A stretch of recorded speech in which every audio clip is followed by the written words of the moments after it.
يكذبان صدق الله العظيم. والبجمع يودل دروس شريف. اللهم صل وسلم على سيدنا ومولانا محمد وآله وصحبه أجمعين. زميدت منظرون ندیر گران قدر محترم لوگ جناب برکت خان سے د خواهش مطابق چاہوے دے خلق سے وسلو 15 منٹ خبریں کر نو داغی دے خواهش مطابق تاثر کے نستم بیا استاسو الحمدللہ دلتا کے کم مشر عالم تیر شوے دے نمی مانے شو مولانا محمد زمین سے رحمت اللہ علیہ دا غدوارو بچون تقاضا وکړه نو یو دو خبر ستاسو مخکې کوم ورنظر ستړی ما درې بیانونه وکړل نو ستړی شوی رب العالمین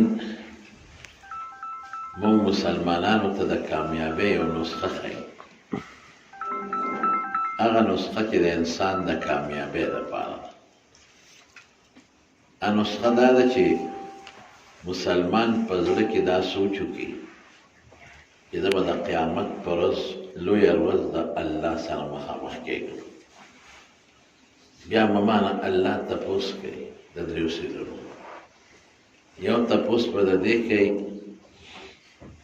چې ستا عمر او ما دله عمر درکړی دی تا دا عمر په څه کې تېر کړه دویم به د پوهې تپوس کوي چې ما پوهه درکړې وه دا د هغې نه څه فایده واخیسته دریم به د مال تپوس کوي چې د کوم ځای نه دې وګټه او څه کې دې خرچ کړه دې نه هېڅوک نه خلاصېږي په امت د رسول الله مبارک کې صرف بعضې کسان دي چې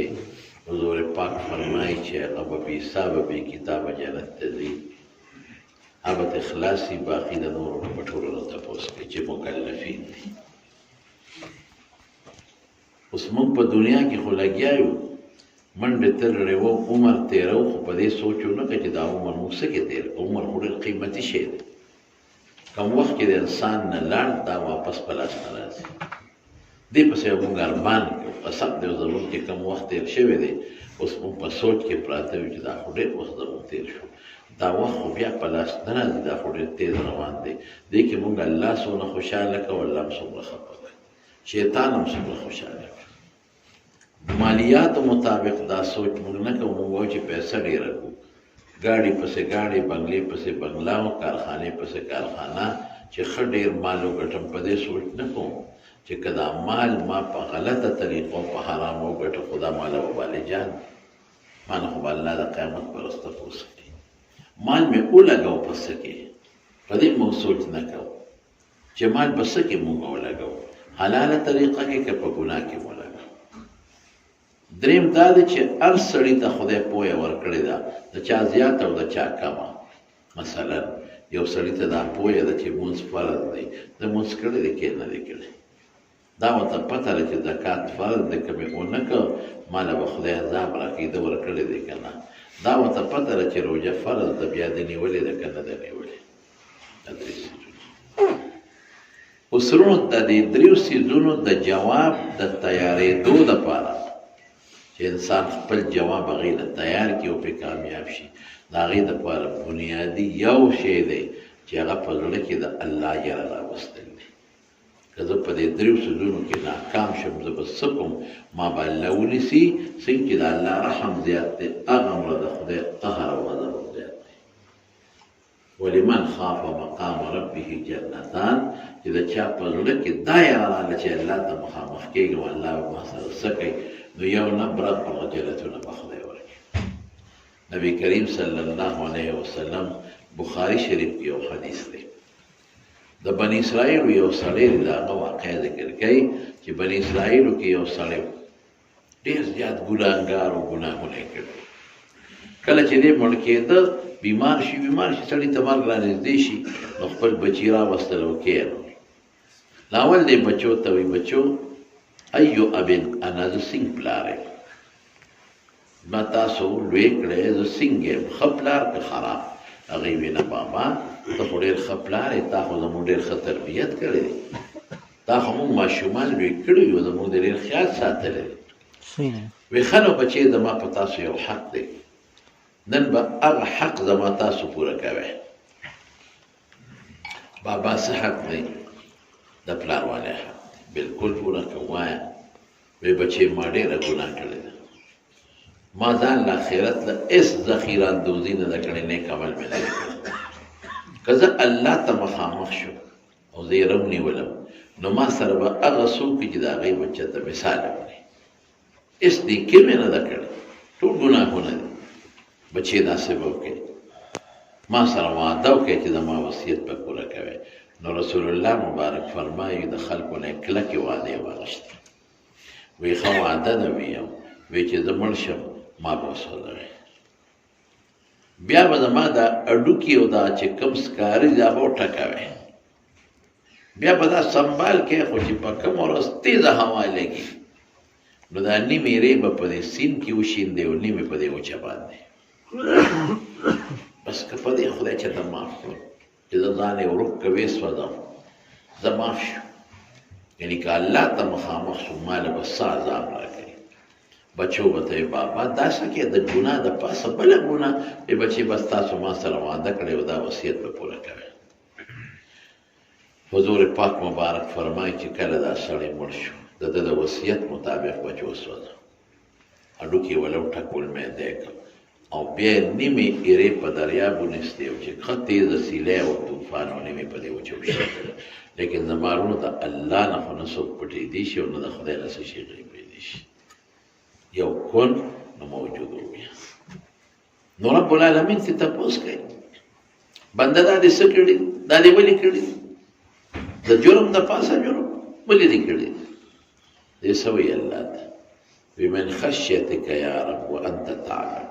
وی خدای بل چاته پته نه لګي او ته خبردار یې دا مې ستا د یېرې کړي تا نه یېرېږم ما ځان روکه که په دې دې خدای چې ته پرېږدې من خشیتک ستا نه یېرېږم تا ته نه شم ودرېدی ته ډېر ګناهګار یې ما هېڅ نیکي نه ده کړې ستا نه یېرېدم دا څه مې کړي دي الله فرشتو ته فرمایي چې بېشکه د دې سړي په زړه کې زما یره او هیبت پروت و لہذا دې ما وبخښه او نیغ په نیغه جنت دومره ښکلې نسخه شوه زړه کې زما نو د خدای یره دا سوچ راغلی په ذهن کې چې زه ګوره یو سړی چې په یو لاره باندې ځي او ده ته پته چې په دې لاره کې خطره ده نو دی به په هغه لاره نه ځي ځان به بچ کوي یا به ځان سره داسې شي وړي چې د هغه خطرې نه به ځان بچ کوي نو قبر خو ډېر خطرناک دی اخرت ډېر لوی خطرناک دی د قیامت روز ډېره زیاته خطرناکه روز ده نو لار خو موږ نشو بدلولی خامخا به پرې ورځو مرګ نه خو څوک خلاصېدی نه شي نو چې لار نشي بدلولی د مرګ نه خلاصېدی نه شي نو ځان سره به لازمن داسې وسله وړې چې د هغه خطرو نه پرې بچ شي او د هغې د وسلې بهترین سیس چې ما درته وښو په زړه کې د خدای یره په زړه کې راشي بیا سړی په خپله نیکي کوي یره په زړه کې راشي په خپله سړی د ګناه نه ځان ساتي او الله راضي کوي زړه کې به زما وروڼو هر وخت الله ته خپله یره ساتئ بل سر به سجود نیک اعمال کوئ زما وروڼو د ګناهونو نه ځان ساتئ په ګناه الله ډېر خفه کېږي بعضې خلک وایي دا وړه ګناه ده او دا خیر دی د مولانا اشرف علي تانوي رحمت الله علیه نه چا تپوس وی وړه ګناه او لویه ګناه هغه وی د وړې او د لویې په دا فرق دی چې لویه ګناه د بکس کې ور واچوله د جامو صندوق کې نو په هغه ساعت په هغه بکس ایره ایره کې وغرغنډه بیا کړي او چې وړه ګناه داسې مثال دی لکه رکوټ سکاره چې دی د جامو بکس ته ور واچو د دې نه بکس نه پاتې کېږي او بیا په هغه ساعت غرغنډه کړي او دا بیا یو ګنټه په پس غرغنډه کړي نو دې ته مه ګورئ چې دا خو غټه ګناه ده دا خو وړه ګناه ده په دې الله ډېر خفه کېږي په دې لږ خفه کېږي الله به موږ لږ هم نه خفه کوو زموږ دا ژوند زموږ بچي زموږ سترګې زموږ غوږونه زموږ لاسونه روغ صحت موږ له رب العالمین راکړی دی الله راکړی زموږ ژوند د خدای سره دی زموږ مرګ د الله سره دی اوس غواړي قسم دی که د الله سم ورغلو اوس غواړي قسم دی که دا شونډه مو رپو اوس غواړي چې دا سترګه به مو نه رپې د دې هر څه خالق او مالک الله دی او زما ورور موږ سره ډېره زیاته مینه کړې ده چې موږ یې مسلمانان پیدا کړي موږ سره ډېر محبت کړی دی چې د مسلمان مور او پلار نه پیدا کړي موږ سره ډېر محبت کړی دی چې موږ یې د کلمې والا او د پیغمبر مبارک امتیان پیدا کړي چې دومره مینه موږ سره الله کړې ده او دونه فضل یې کړی دی موږ له هم پکار دی چې خدای ته خو یو سجده ولګو که چې الله خوشحاله کړو ټولو ته دا درخواست دی چې کوشش وکوئ چې الله راضي شي خپل لمونځ مه پرېږدئ خپل روجې زکات په چا فرض وي نو څه شی دی خو 1,00,000 روپۍ چې تا سره زکات دی نو 2,500 روپۍ څه شی دی چې ته په لک کې ورکړې هېڅ شی نه دی 2,00,000 دی نو یو 15,000 روپۍ د خدای په لار کې ورکړې نو غاړه دې خلاصه شوه او د ګناه نه ځان ساتئ ګناه خطرناک شی دی دا څو خبرې مې ستاسو خدمت کې عرض کړې بل یو څیز دی د خدای قرآن تلاوت کوئ څومره ملګري چې دي نو ټول به د الله د قرآن شریف لږ به کوئ خو خامخا به کوئ او یو 3 وظیفې راته خیم ټولې کوئ ښه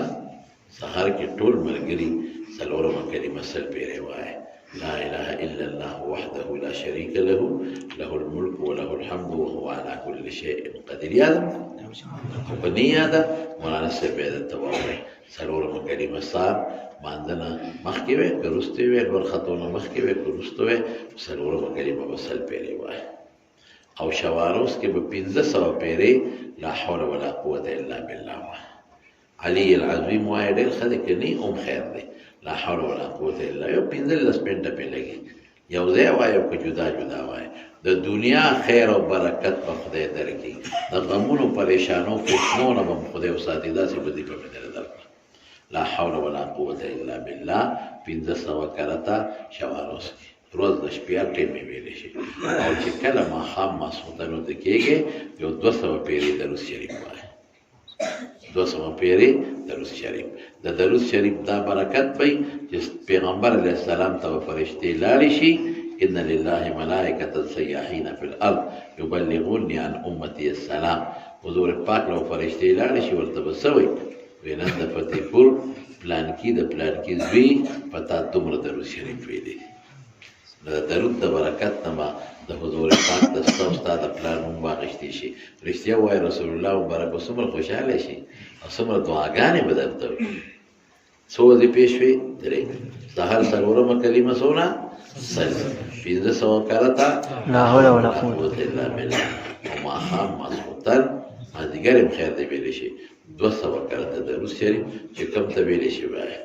دا د مانځه درود چې دی اللهم صل علی محمد وعلى آل محمد كما صليت على ابراهيم وعلى آل ابراهيم انك حميد مجيد دا په ټولو کې غوره درود شریف دی اللهم بارک دویم درود دی ښه دا او که مختصر وایه اللهم صل على النبي الأمي اللهم صل على النبي الأمي یا وصل الله على النبي الأمي دا مختصر دی آیات کې یا الله ویله ډېر خیر او برکت ورکړي بشر مولانا صاحب د دوی والد صاحب ته دعا وکړئ الله په قبر انوار نازل او د ټولو وروڼو له په علومو کې برکات واچوي الله د حاضره جمع ټوله وبخي خدای ته زموږ نه راضي شي الله د فتنو آفتونو مصیبتونو نه په امان کې وساتي خدای که د چا بچي ني خدای ته وله نارینه اولاد ورکړي که د چا نارینه اولاد ني یا بچي یې بلکل نشته خدای ته په بچي ستا په لاس کې دی صحتمند دینداره نیکعمله اولاد نارینه ورته ورنصیب کړي د چا د ژوند ملګري ني خدای د ژوند ملګري ورکړي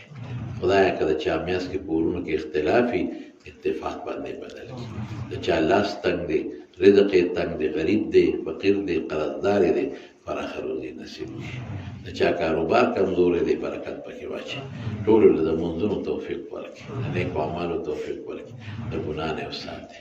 چې څومره بیماران دي په دې مجلس کې په کورونو کې الله روغ صحتونو او شفا ورکړي څوک څونه پریشانې په خوشحالو بدله کړي زموږ د بچو د اهل و عیال د مال د کور د دین د ایمان د هر څه باندې حفاظت وکړي تم د شریانو د شر نه وساتي فتنهګرو د فتنو نه وساتي او الله تعالی نه راضي شي دا ټول جومات کې څومره مقتدیان دي او دا څومره علاقه ده خدای په دین روښانه کړي په دنیا روښانه کړي او د ټول د خیر د برکت د عافیت زندګي ورکړي برحمتک یا رحمت